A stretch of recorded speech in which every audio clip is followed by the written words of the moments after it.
Okay, so we picked up another companion, Miss Devil of Karok. She is a construct and a rogue. Have to level her up. What are we going to do with her? I don't know. Um, we're not going to make her into a dual wielder like Gimpy is, because he's our main rogue and stuff. I think we'll just. She's more than likely not going to be staying with the party unless she turns out to be really good. So we'll see. But again, I think we're going to have her set up with two-handed weapons. I think. One of our choices. She has a crappy spear. Well, it's not a crappy spear, it's just a fine spear. As far as two-handed weapons go, we actually don't really have any. There's a saber.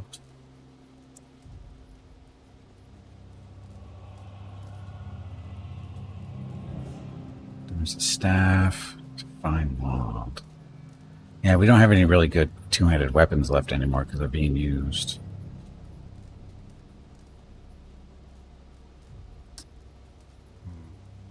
Could make her a ranged person. That'd be different.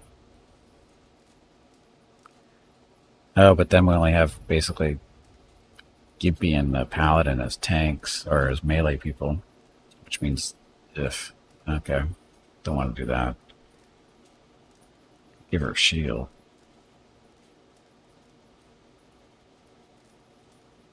It's a two-handed weapon. This is just a one-handed weapon.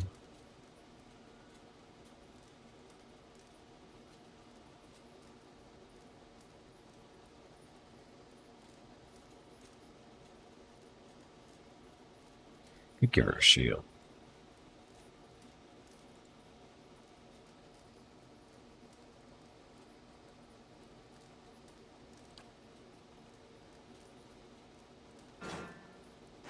That. Get rid of this.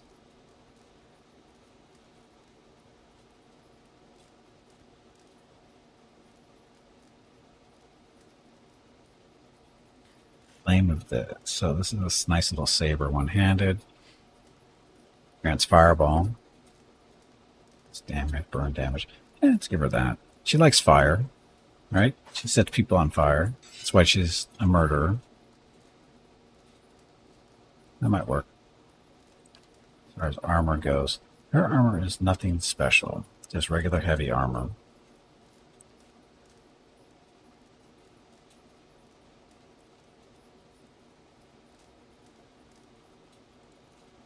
This one is ER17 or 12, 15 crush, 9 corrode.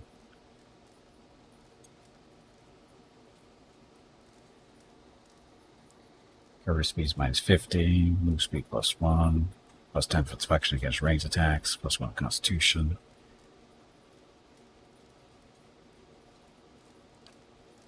So that's better than what she's using right now. Cannot be unequipped. Oh, well, there was that problem. Belts. Stalker, fast draw, dexterity plus 1.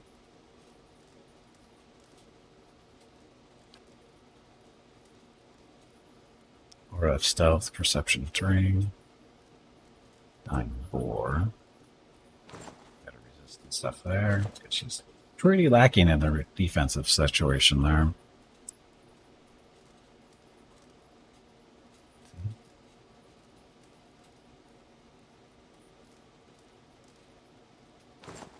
More might.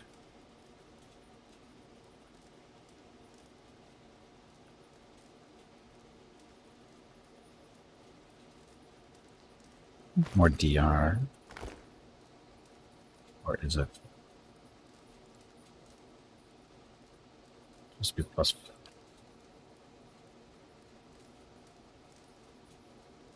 This build's going up. So 18 DR on against slash and piercing. So that's pretty good actually.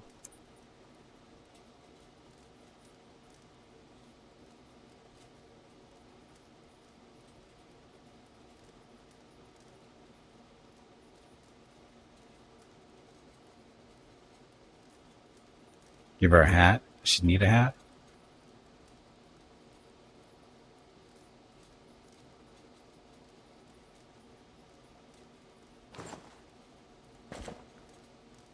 Now she looks like a real devil with that little hat that does nothing. So,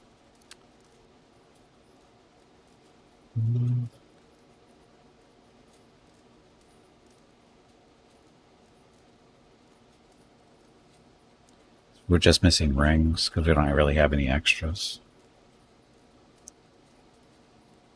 And boots. Yeah, like I said, I don't know how long she's going to be in the party, so we'll see how she does. Okay, so that's that. We just have to level her up. Button. That button down there. Okay, so stealth, athletics, survival. Yippie's handing the mechanics stuff, so don't need that.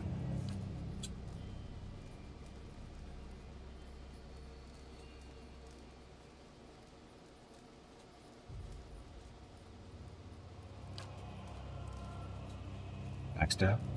Backstab, of course.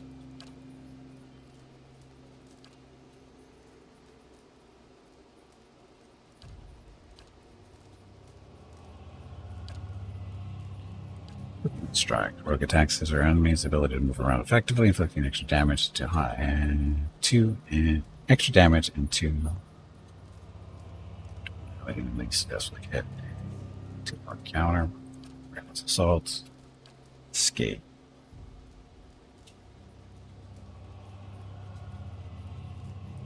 Dirty fighting. Plus 10% of hits converted to crits. Yes.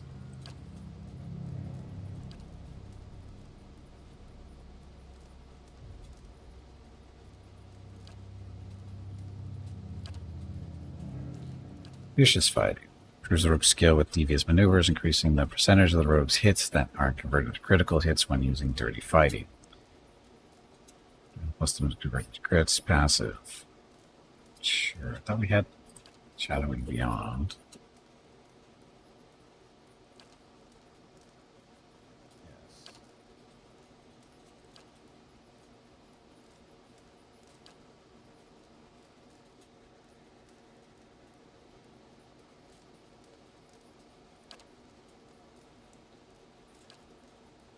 Strike.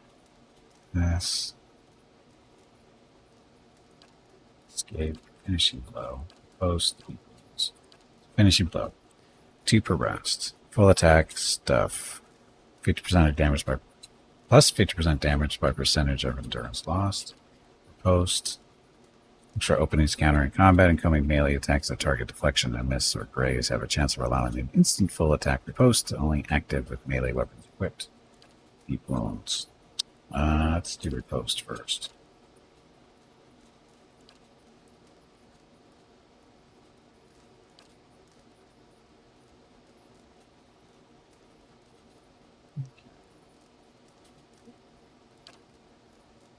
Shadowing Beyond.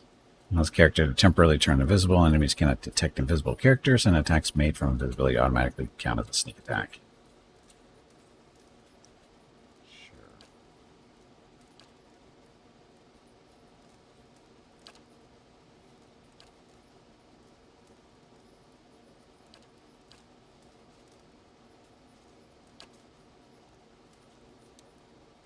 Escape.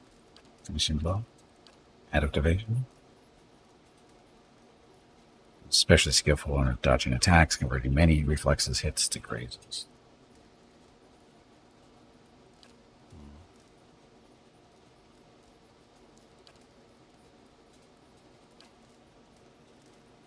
Is contributing to flank the afflictions on a target. The victim is also distracted. Lowers all the target's defenses by 6 and lowers their number of engagement targets by 1. For more characters, this means they cannot hold any enemies in engagement while distracted.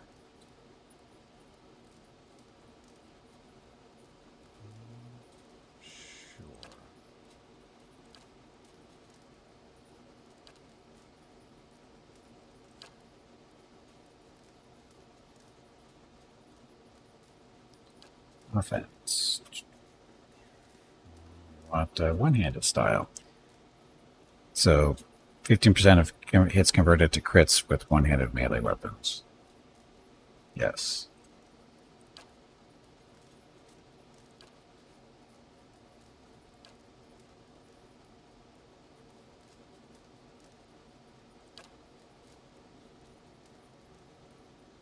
Escape. Wounds.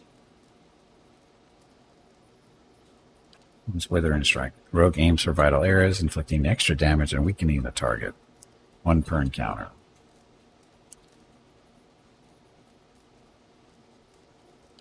Fearsome strike. Rogue attempts to greatly hinder an opponent by targeting areas crucially important to their ability to fight, inflicting extra damage as well as weakening and hobbling the target. 1 per rest. I hate that. Let's go deep wounds or evasion. Actually, let's do evasion.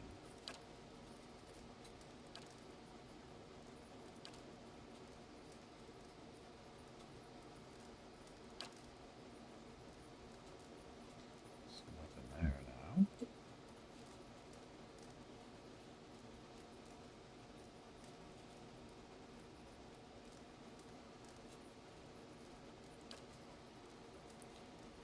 Each one like a druid and was able to focus power on it stuff. So once per encounter.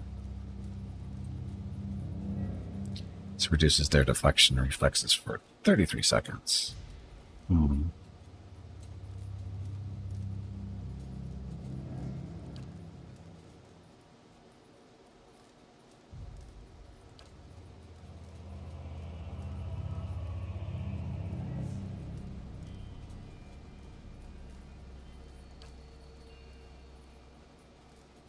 Rest.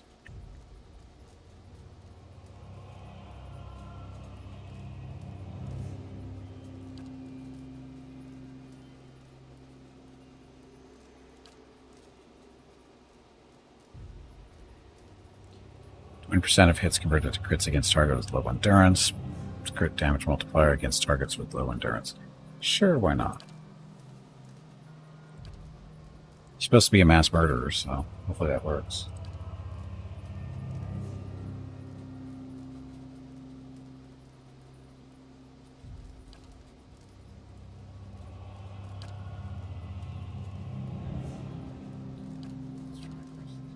Escape. Finishing blow.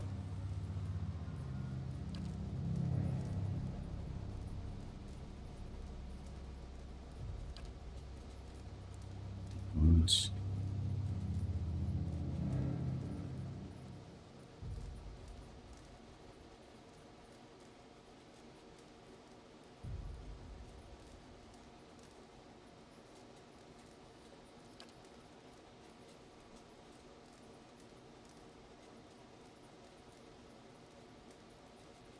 Break engagement and expertly avoid the next attack, diving out of range to a specific location, granting you temporary defense bonus. I should probably get that.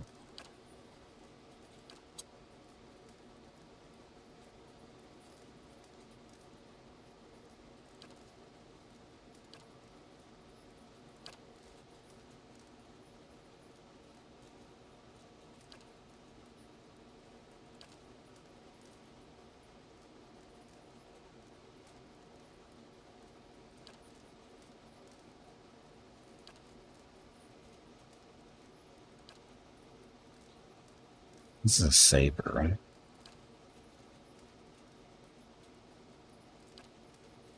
A ruffian. So saber, stiletto, club, pistol, and blunderbuss. That's an interesting combination.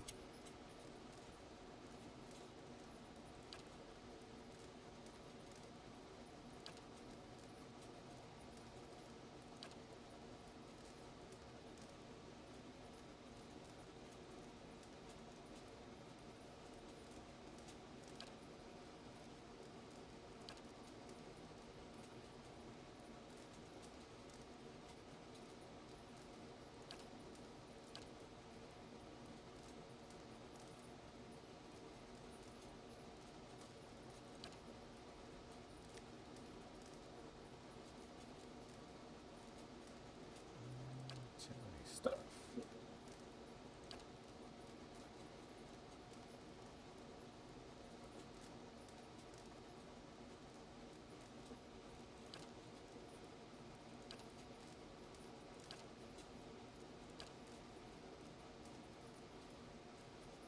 More burn damage. Let's do that.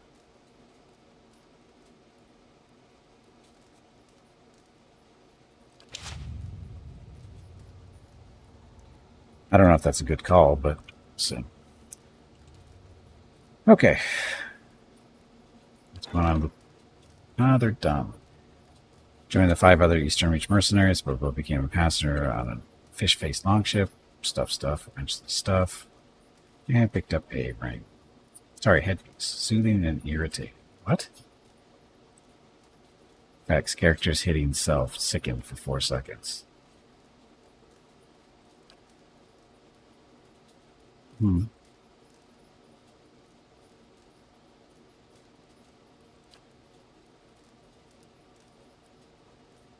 Rewards. 1 major armor item, 1 average item. I only see 1 item there.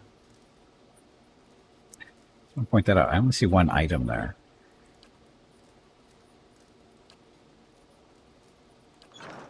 Okay.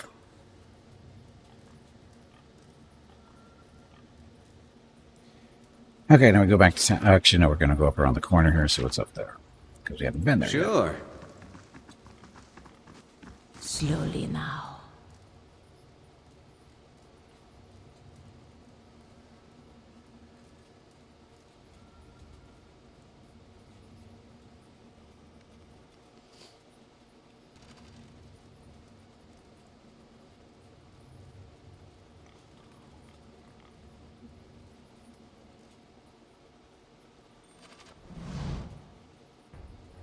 What? Gotcha!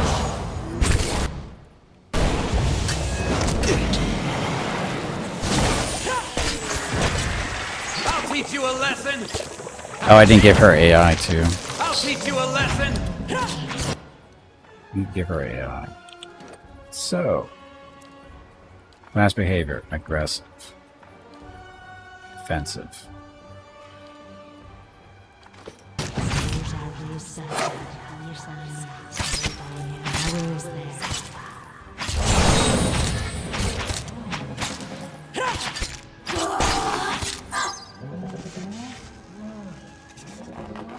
Devil. Interrupted.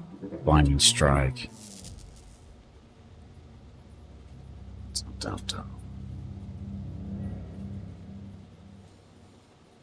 Blinding strike crit. It's not too bad.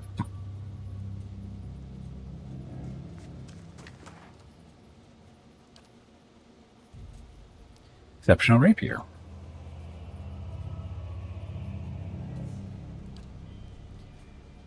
Oh, never mind. That's not going to be better than what we have. Just exceptional. I thought it was unique, but it's not.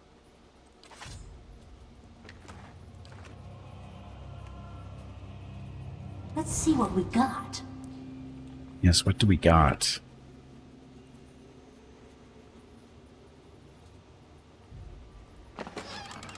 It's a key.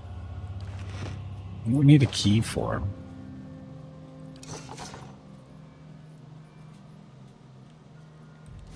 Been everywhere here, right?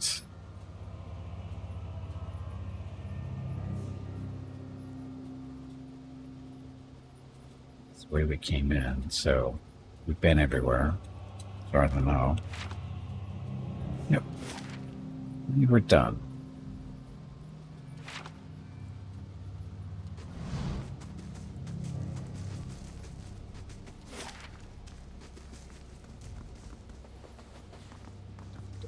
Dun, dun, dun.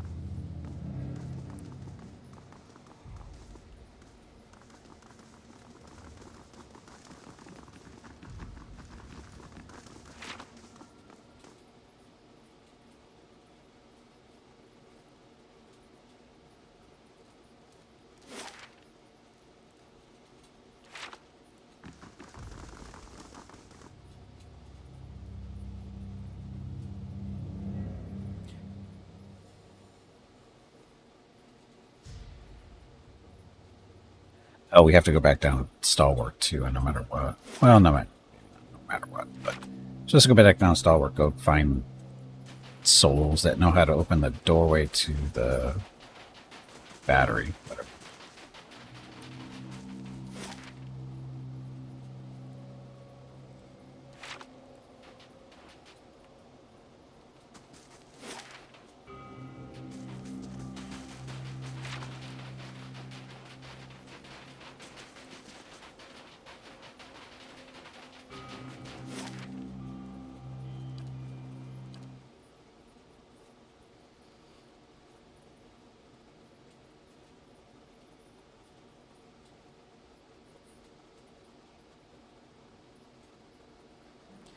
Didn't think I'd miss this place. I had that much.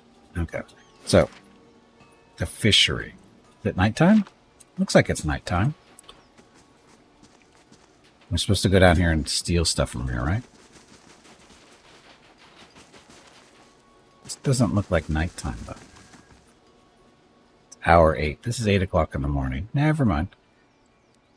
So, next on the list of things to do, because I have to wait for the nighttime. Find a villager in Starward House whose ancestor is a dwarf of Durgan's Battery. According to Galvino, if I enter Durgan... Yeah, right. Stalwart may contain souls of descendants. Given my abilities, it won't be hard to find. I could learn the Cantek by awakening one of those souls. That may also doom someone to a fate like mine, or Merwald's. He's crazy. We might go crazy, too, because being a watcher. Apparently talking to the dead makes you crazy. So...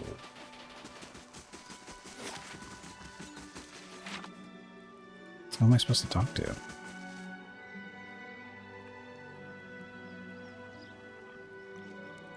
If you weren't gonna fetch the liquor for me, you didn't have to tell Havrick about it. Now he's banned me from the inn altogether. Aw, sorry. I figured it'd keep you out of trouble. Out of trouble? It was only a drink. Now I get to die sober when the ogres come back. Right, fair enough. What do you want? Your soul. Snowy paths peel away, and the brisk air gives way to the acrid stench of smoke. A dark cloud billows up from the remnants of a burning house at the far edge of a rocky field. You are low to the ground, held in place, and above you the wind tugs embers back and forth like firebugs. Hey, Meerkat, welcome back.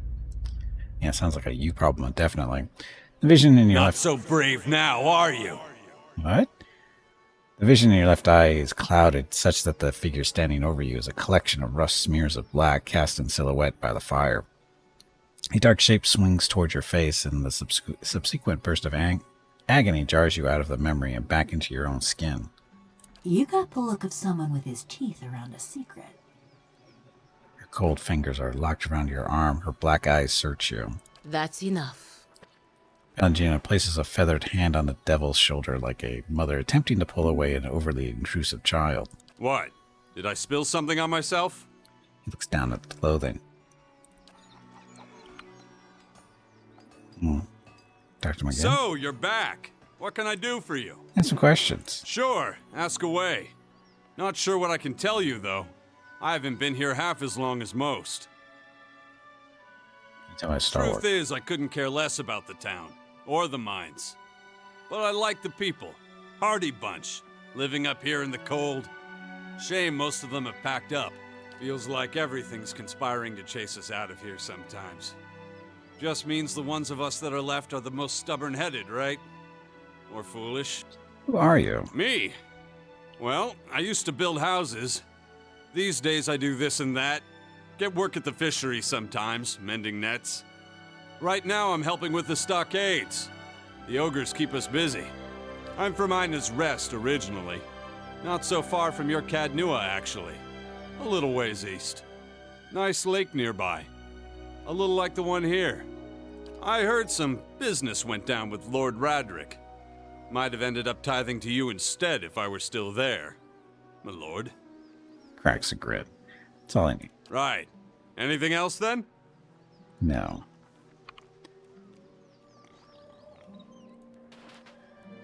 You should put that murderer down 13 years ago. Ooh. You know, it's been keeping an eye on town here. You found anything out near Longwatch for me? Coughs into his hand. Show him this. This came out of the thermal pearl. Little creature sticks its head out of your pack and looks at Taildor with the bulging blue eyes. His jaw flaps silently for a few seconds. You've never seen one so small, but the little fellow looks downright tame. He scratches his head. How would I buy it from you? The performers that pass through would take an interest in something like this. He bends down to look at the squirming Lagerfeth. I'll sell it to you for 500 pads. No, I'm keeping him. Whatever you say, just watch your fingers when he gets big.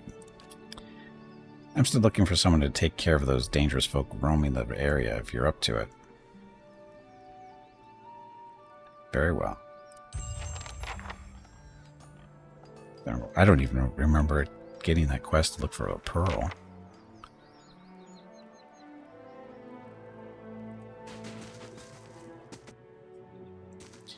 Go see how the drunks are doing, see if we can read their souls.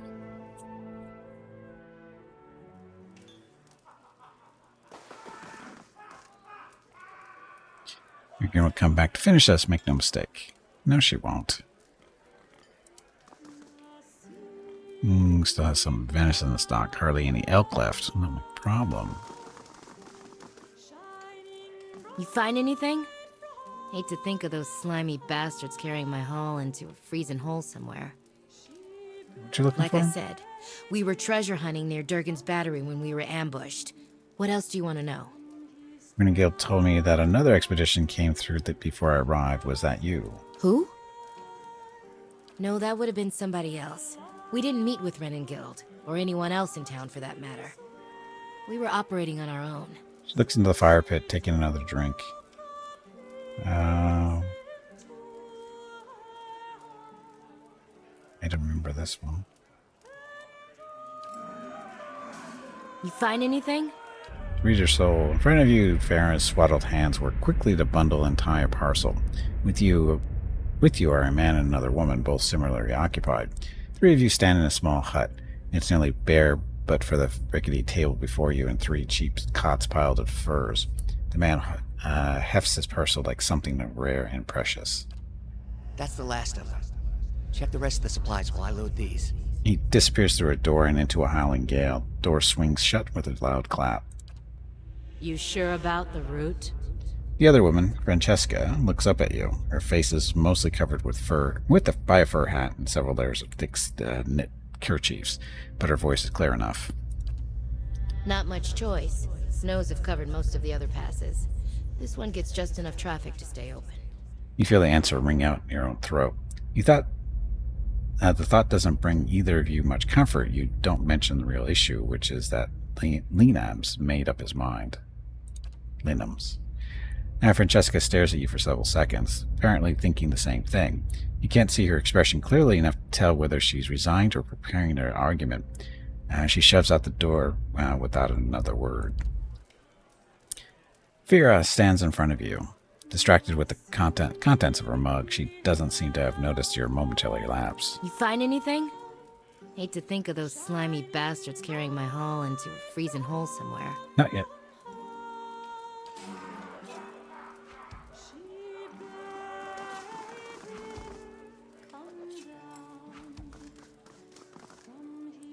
It's our ogre-slain friend. Have they crowned you king of Stalwart yet? Bertrand, my friend doesn't mean to be an ass, sir. It just comes natural. What? I want a crown. I'd want a crown. Feed your soul. Handful of memories dart across your mind like startled fish, leaving indistinct images and sounds in their wake. For a moment you are overwhelmed until one particular recollection tugs at your senses with stubborn force. You, or Andred, or both, kneel on the stone floor, held between 2 men. The man pacing in front of you wears the armor of a crucible knight, and you feel Andred's half-hearted contempt for him as if it were your own. You feel Andred's triumph too, when the knight comes just close enough for you to spit blood on his boots. The memory slips away from you, and you find yourself back in your own shoes.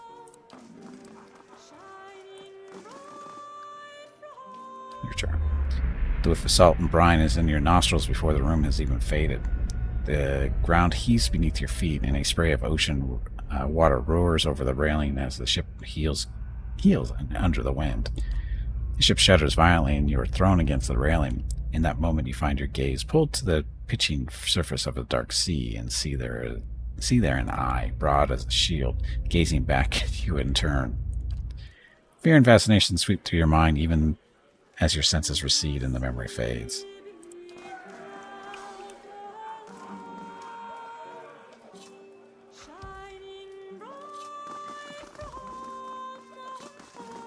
Cook. Nearly out of soup stock. I have to start boiling something to stop it. What about you? You look like a Back to dwarf. warm your hands, eh? What can I do for you? Read a soul. You see a room, dark and damp, a cellar. It looks like part of the inn rather than an old fortress, though through Halfrick's eyes you you admire rows of gleaming bottles recently dusted and polished. As you step back from the shelves, you look on with satisfaction at a pressure plate concealed in the stone floor. You all right? I won't serve you if you're already drunk, you know. He squints at you. Farewell. Am I supposed to go downstairs and break into stuff? That's what it sounded like.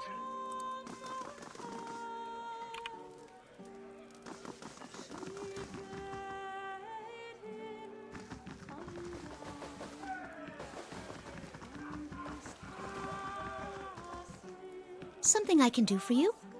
Halfrick's got me straightening the rooms, but I'll help you if I can. Peter Soul. You feel for Arwen's essence and almost instantly find yourself wrapped in darkness. It takes you a moment to realize that you've plunged into a very old memory. But as your eyes adjust to the torchlight, you find yourself standing in a gloomy tunnel that you instinctively recognize as part of Durgan's battery. Handful of figures in patchy cloaks and hoods, dwarves like you, hunch over a minecart. They're loading it with cloth-wrapped bundles from which you see the occasional flash of metal, the edge of a blade, or the burnished glow of plate. The other dwarves scurry with a curious mixture of haste and caution. They stick the bundles in a din of muted clangs and thumps, following the echoes of their ruckus down the tunnel with nervous eyes. Pay attention. Pay attention. Oops. Sooner we get this done, sooner we can go.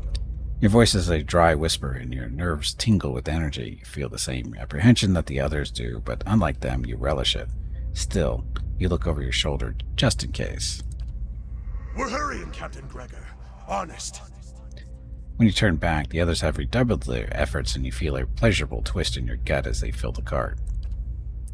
Being captain of the guard doesn't pay much, but it does allow you to visit the armory without raising eyebrows, and with Coinmaster Zoltan selling off half of the battery's arsenal, who's going to notice a few more missing pieces?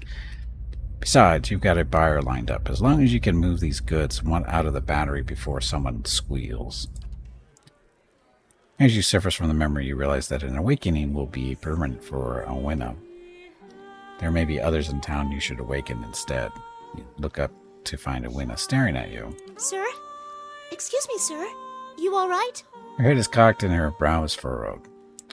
Waken, Gregor. Remember your theft from the armory. You don't want to be permanent there. That would be bad, probably. Or mean, at least. This is our room, right? I think that's our room.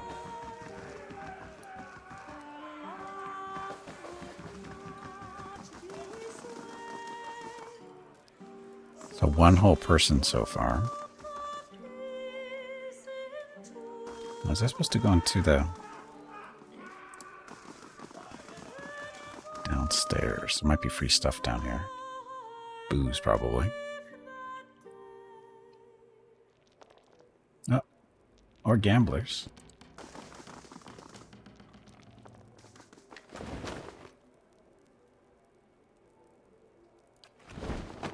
There's something you don't see every day. Look at all those traps. Ben Pond says he trips them. You're awful.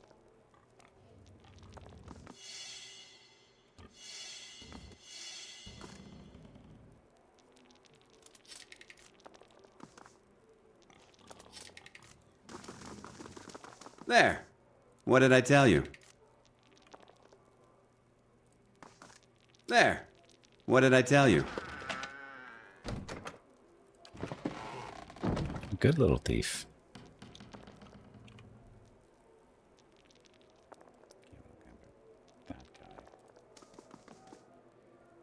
Hear the hour, he laughs. Halfrick send you down to check on us? We aren't causing trouble, on my word. Need a soul. For a moment, your senses are overwhelmed. They are fumbling hands at your belt and your own low laughter in your ears. Your shoulder is jammed up against the cabinet and it rattles every time Brithwin leans down to kiss you. There's a sedate pleasure to the memory, but nothing in it has much to do with the battery. What are you playing? Dozens. Care to test your luck? Each of us puts down 50 pounds. 3 wins and you take the 100. Could explain the rules if you like. What are the rules? Simple enough. Winner takes all. We roll 3 dice each. Get 3 4s and that's the dozen. beats all the other rolls. You roll anything else that sums up to 12. That's the towers, second best. You roll any other triples, that's a godhammer. You get a pair, that's witnesses. 1, 2, and 3 is the saint, and that's the lowest. Any other roll is talkers. Doesn't amount to anything, so you roll the dice again. You get it? Sure, why not? He reaches forward to gather up his dice. Right, here we go. Coins on the table. Once you go first, since you're new, he chuckles. Witnesses, value 3. Dice, witnesses, value 2. Damn, your witness beats my witnesses. The round's yours. He reaches forward to gather up his dice. Ready? Witnesses, value 6. Value 5. Oh, towers. How is that towers? Because it's 12. My towers beat your witnesses. Looks like I win. I thought my value was higher. Reach toward to gather up his dice. Roll the dice. This is value 4. Okay, no, the value is based on the thing you wrote, right? Talkers. And he grumbles and picks up his dice again. Talkers. Picks up the dice again. Value 1. You lose. Damn, your witnesses beats my witnesses. The round's yours. Didn't I win? I won 2 out of 3, didn't I? It's a tie. Looks like we evenly matched. Let's go again. It seems kind of predetermined. Reaches forward to gather up his dice. This is it now, and you go first. Talkers. What? Oh, and I lucky.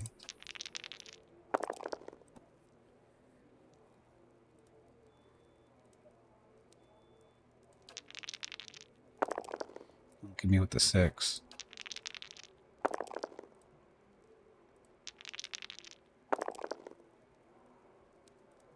Not sure where these points are coming from exactly.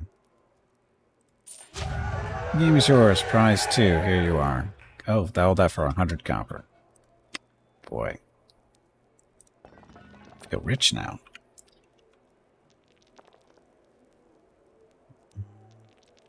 Okay.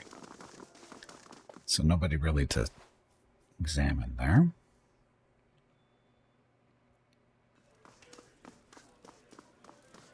Okay, so we scanned everybody in here. They had names at least.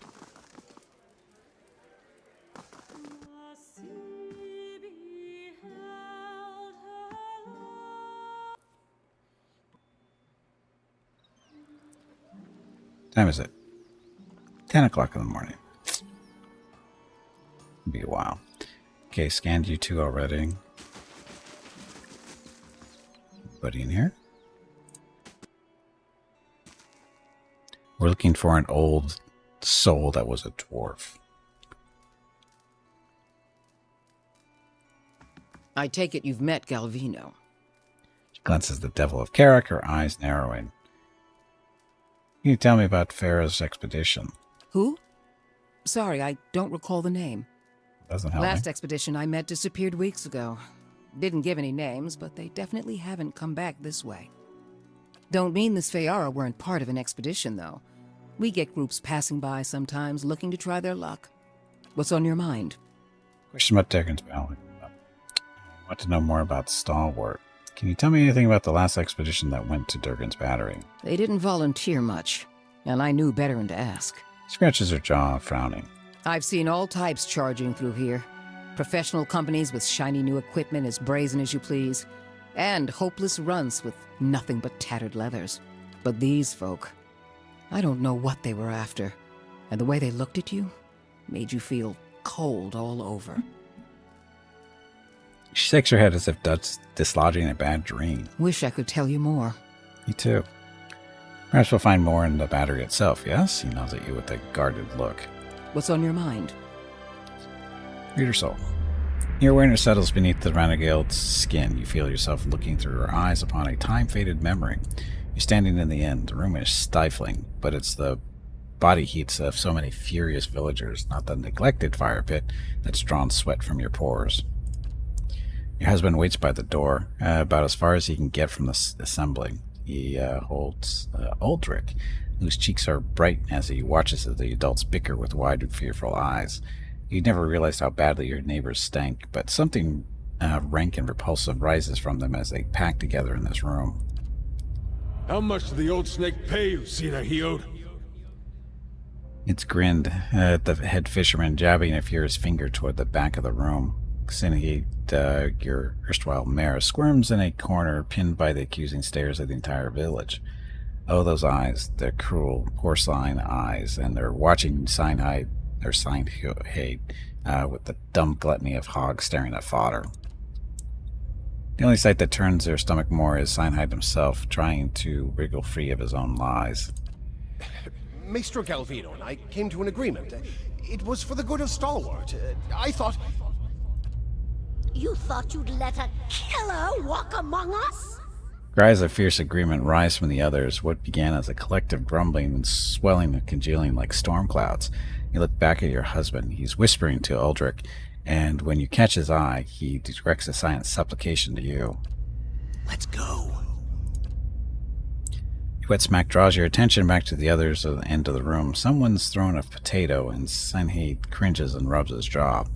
You want to shout at them for all this nonsense of waste, but you know this is about to get worse. Stalwart have blood, and Galvino and his horror have had the sense to flee already. You turn again, and your husband is beckoning you with swift, chopping motions, but what stops your breath is Uldric. His little eyes are fixed on the churning mob, and you knew ever since you started hearing about those hideous purges that he'd see something like this one day.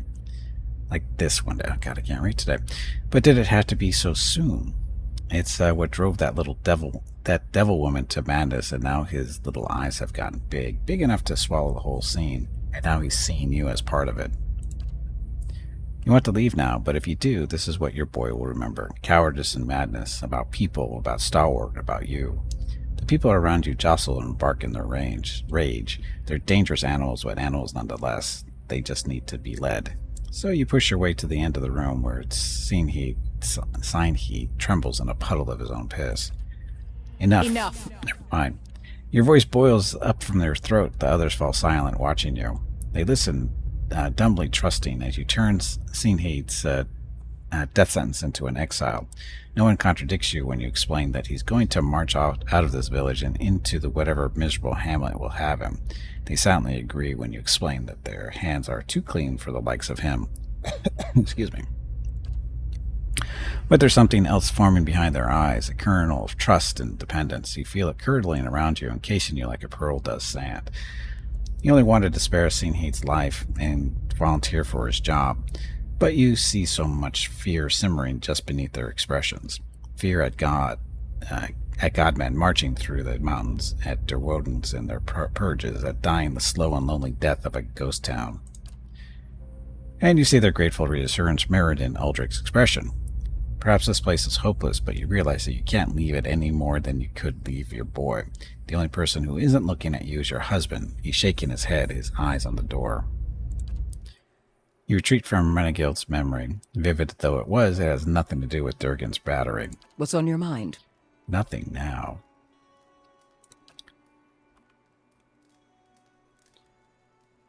Uldric, you look guilty. You did right in parlaying with Baragon. Don't know that anyone else here is going to see it that way, but I thought you should know. Gives you a thoughtful nod before turning back to the fire. I said I should be peace with me. You seem to disagree with Baragon on quite a few matters. What do you do here? Read his soul. Reach for his essence and find yourself staring at a fence post lying in a filthy slush of frozen mud. Snow gathers around your legs and trickles onto your boots. A wind nips at you, even through layers of furs, and you hold a wood chisel in one numb hand and a mallet in the other, kneeling over the fence post to get to work. It's parlay, not parlay. What? What's that from? Hour after hour, you hammer away, feeling the tools grow heavy in your grip as your breath fogs your vision. You want to do better work than this. You can do better work than this. But no one's building new houses in Stalwart. The last table crafted was put into the fishery, and pike entrails now trace the fine dovetail joints you lovingly crafted. Now you mend the stockade because that's what's needed. Well, I know it's Pirates of the Caribbean, but where did it come from? Is, I guess, the question. Why suddenly we're talking about parlay? The chisel slips skidding alongside your hand. You gasp, but you hold up your hand and see, much to your relief, all 5 fingers wiggling back at you. You need to get out of this town. Hey, Cold Turkey, welcome to the stream. You pull back from Uldrich's soul. He's still staring into the fire, suddenly lost in his own memories, too. Something else you need? No. Dialogue half a chat ago. There we go.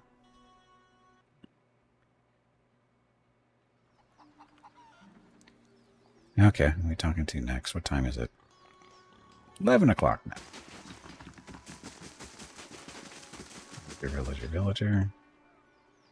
So many villagers.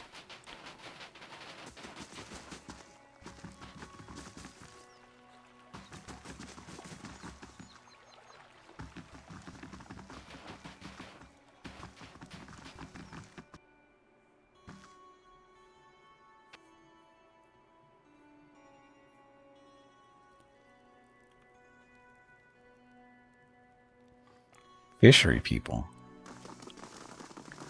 Granda. A fine thing you reached us when you did. They would have burned the fishery next, mark my words. Wraps your hand in a sturdy handshake. And the last thing this lot needs is another excuse to knock off early. Raises his voice at this last remark and glowers around the room. The other fisherfolk look studiously away and focus on mending nets, gutting fish, and sorting the day's catch. I can't imagine why they'd be in a hurry. He looks as if he's trying not to breathe. Anyway, excuse the mess. If there's something you need, the clerk can get you sorted. He raises a graying eyebrow at a man sorting various stocks and supplies near the back of the room. Just watch your step if you've a mind to look around.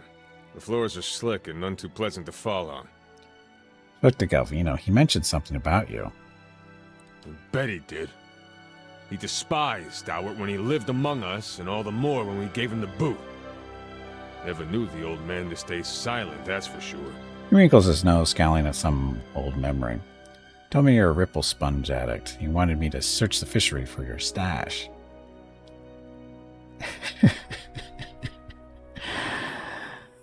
Sure, why not? Seems the old man's venom has dulled his senses. His expression is suddenly rigid. Still, I'm glad you're too reasonable to pay heed to that nonsense. I'd hate to see the fishery torn apart by some gullible adventurer on one of his full errands. Oh, he just gave me money. Awesome. I'll see to it that there's nothing here for them to disturb. Tugs at his beard, glancing around the shelves. Read his soul. You know this guy's gonna be guilty. As you reach for his essence, you find yourself wrapped in the cold embrace of a snowstorm. You trudge through the snow, each step laborious to your numb feet. You keep your head down against the wind, and your back is bent under a heavy burden. Ahead of you is the frozen lake and the hole you made of it in it. Your feet crunch under the ice. You wait and secretly hope for the telltale crack beneath you. With the village distant and dark behind you, you would sink and none would know. At least that would, for you, be the heavy churning feeling in your gut. Yet you reach the hole, and the ice is still steady under you. You have the burden off your shoulders, cradling her in your arms. She's wrapped in nets and weighted with stones. You wish one of the priests of Andra were here with solemn words and the assurance of ceremony. Instead, you slip a bracelet off her wrist. Andra will have her body, and you will carry this reminder. You slide the bundle into the water and watch it sink. As it dwindles to nothing more than a dark stain beneath the ice, you feel a scratching in your throat and hear the wind moaning into your ear. I'm sorry. It takes a moment to realize that you're hearing your own voice muttering. You surface from the vision. Whatever it was, it has nothing to do with Durgan's battering. Been running it 4 decades now. I reckon I can tell you what you want to know. A big operation. What do you do here? Your sister was once in charge here. Arda was a saint. Lived to look after the village, she did. Fell through a weak spot in the lake ice. His gaze grows distant and he searches at his salt and pepper beard. Scratches, sorry. You'll pardon me, but it's not something I much care to dwell on. Seems like a big operation. It may stink of fish guts, but there's no place more critical to Stalworth's survival. He nods, a blush of pride rising above his beard. Herds come and go, so there's seasons when our catch sustains the village. Glances around the fishery, bustling with activity and warm with the heat of the cook fire. But try telling these folk as much. We go home each day covered to the elbows in fish oil and entrails, reeking of our work. His eyes soften with the gaze of a stern but loving father. Charming. Stalworth's shrinking, but it would disappear if we lost the fishers. I drive him hard, but I can't afford to do otherwise. Well, I wanted Need anything else? Nope. Nobody else to talk to in here? Oh, the clerk, maybe. I wasn't expecting anyone to come by the fishery for a while. I guess that's the proper way to go about it, really. Carry on like it's business as usual. Didn't get you anything. Let me see what you have.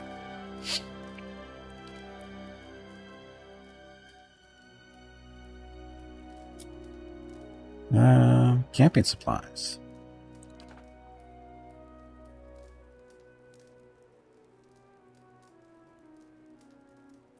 We already have like 2 or 3 of those. Already at maximum because we haven't camped in a while. So I wasn't able to read him.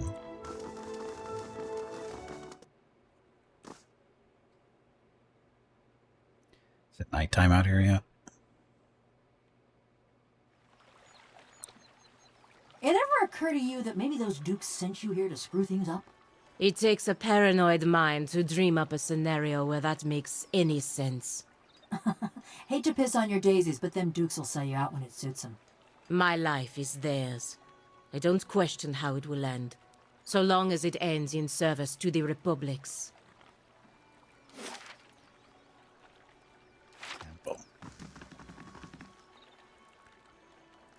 Didn't we clean the temple out? It was full of bad guys. Spoiler alert.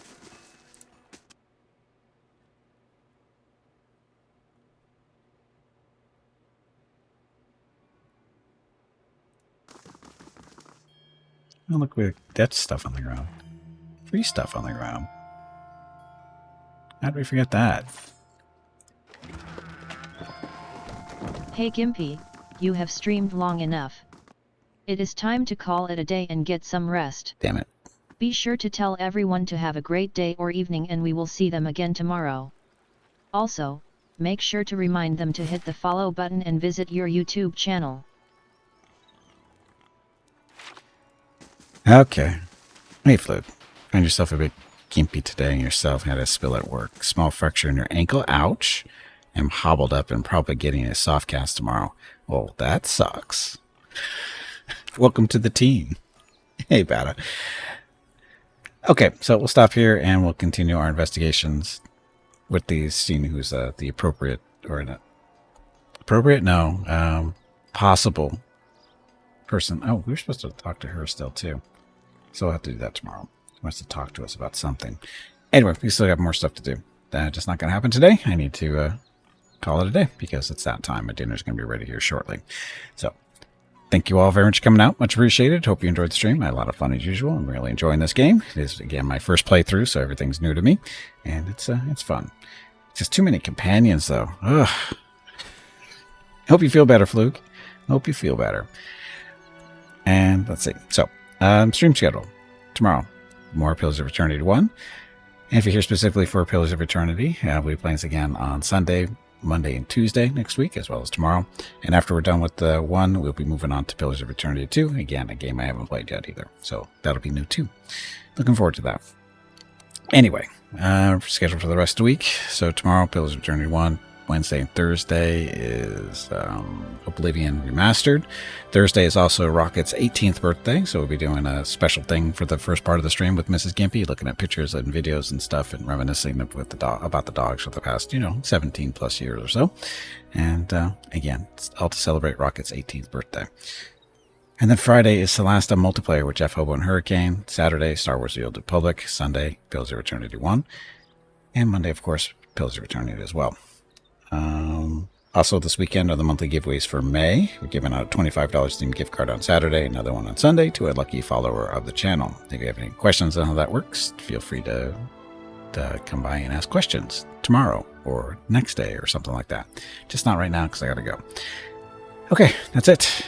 Thank you all very much for watching. Tomorrow's stream starts at noon Pacific, 3 p.m. Eastern, 8 p.m. GMT for some more Pillars of Eternity 1 starting right from here. So, thanks for watching. Have a great evening, great day, wherever you happen to be. Stay safe, stay healthy, and I will see you tomorrow.